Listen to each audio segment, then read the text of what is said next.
Welcome back. Of course, the tributes we continue to follow for, of course, Dr Madosini. And now we are joined by one of the last few artists to perform with Dr Madosini at the Artscape in Cape Town last September. Of course, we are talking to Thandeka Mfinyongo. A very good morning to you, Thandeka, and thank you so much for joining us here on the South African Morning. We've been having very educational, insightful, also heartfelt conversations with a lot of people who were very close to Dr Madosini. I talk about, Professor Dizu Plakis. I talk about Marlene Leroux, who's out in the Netherlands, of course, the CEO of Artscape. We've just had a conversation with Dr Jessica Mbangeni. A lot of different perspectives, a lot of different experiences that they would have had with Dr Madosini. And I think that's probably what is the highlight of all of these conversations, is that everybody had a different experience of Dr Madosini. What was yours? Mine was, she was a grandmother, she was a teacher, she was a friend, she was just everything to me, and I'm so lucky to have performed with her, like on her last days. So yeah, I really loved her.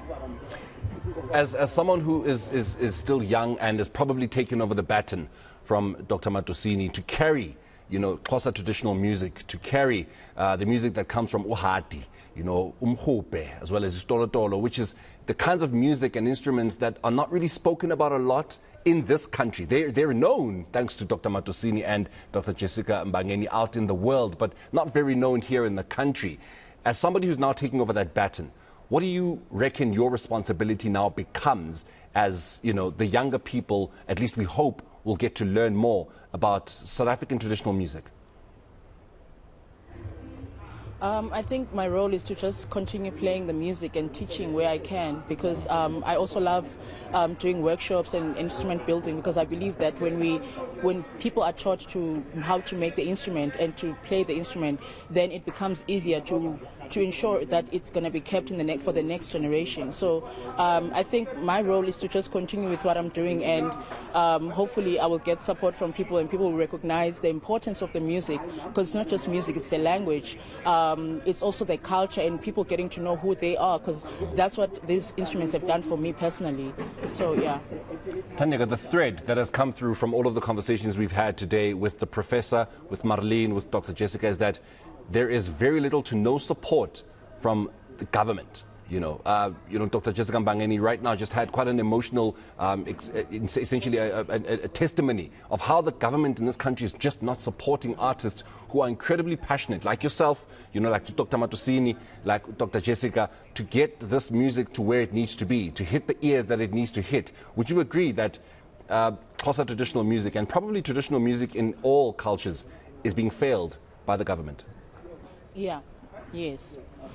I mean, for example, radio. If this music can be played on radio, and if the government can take over, because with one of the articles that I read in Zambia, not to compare, but they made this rule of 95% national or regional music to be played, on radio. So that includes all kinds of music, not certain kind of music. So I do agree with those statements, that if they were to push, and the people would understand and see the importance of this music, you know what I mean, and to be included in all the functions, in all the stages, when there's whatever big thing that's happening, the people of not to be included only on Heritage Day, you know what I mean, because that's what happens on Heritage Day. People look for us, and then we play, and then after that there's nothing. All the other musics are being played, and they are getting gigs and everywhere. So if that would be pushed, that would really make a difference, not just on Heritage Day, but throughout the year, like the other music. I was asking Marlene Leroux about how do you convince a teenager or a young adult that there is something to get out of Xhosa traditional music, that a lot of the focus becomes on amapiano, nekwaito, house music, and all of your commercial, popular genres in this country. But very little has been said about what you can get in terms of, because I know a lot of people are driven by money. Without making them seem shallow, people are driven by money. And what do I get out of this if I decide to venture in this particular genre or this particular industry? So how then do you convince somebody who only knows these popular commercial genres? I'm going to speak in Xhosa now. Kuthiwa masibolule ngokuba sebancinci. So ngokuba sebancinci at school, you know, this music, if we can start there while they're young, this music be part of the curriculum even, you know, and this so that the children can see the instrument and see the importance. Like I'm young and I've got green hair and I look this way and I play this instrument, and I think that also makes people curious and want to know, you know, to learn more about the music. So while the children are still young, to be taught, because there are people who really are practitioners who have gone to school to learn these instruments, because that's where I started at UCT, and then I really needed, I felt I needed to meet Madosini, so that was Ovala, that gap, you know, that I needed, because we heard about her and the contributions, and then that's when I was like, you know what, I need to meet Madosini, I need to get to know the source, the person who knows, who's the library of this music and culture. So I think if we can start while they're young, like any child that starts playing piano at 5 and all these things, and this music be presented, you know, so that they have like a choice to, okay, I'm going to go for this music or not, you know what I mean? And not just put certain kinds of instruments in front of them. Thandeka workshops that you're involved in, and I would imagine there are a couple of them, because someone who was a pioneer of these workshops was Dr Madosini. What caught you though? Because you talk about how you're somebody who's, you know, who's pierced, who's got green hair, you know, and you seem like somebody that would be getting into something like that perhaps a Moonchild Sanity would be doing, but yet you're not. You are doing Xhosa traditional music. What caught your attention? Yes, yes. I think I went to UCT to study music, right? And then, you know, they tell you that, oh, this music is dying, this culture is dying, and then that just didn't sit well with me, because we have as many Xhosa people in South Africa or in the world, you know, and it just didn't sit well with me, and I became curious and wanted to know more.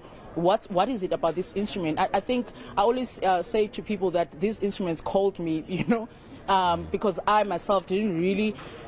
I don't know if I really wanted to go like this way, because it was not fully presented to me as something that I can learn or study, you know what I mean? So, but when I started to hear these things, that just didn't sit well with me, and I just wanted to preserve the music. The more I learned about the music, the more I played the music, the more also, you know, in my personal life, my mom started telling me about stories about my grandmother, whom I've never met, saying that my grandmother used to play umkhub, and I was like, oh, I didn't know this history, you know, and it made me feel like I belong somewhere, you know. I'm not just a person, and so for me, I'm really passionate about the preservation of these instruments, and even if it means, because when I play with a band, but are the dominant or the leader of my band, even though I have guitars and keyboards and drummers and everything, you know. So I'm trying to preserve it or keep it as much as I can, and to make it more popular to people, you know, because it's such a beautiful music, and when people hear it, they feel connected to it, you know.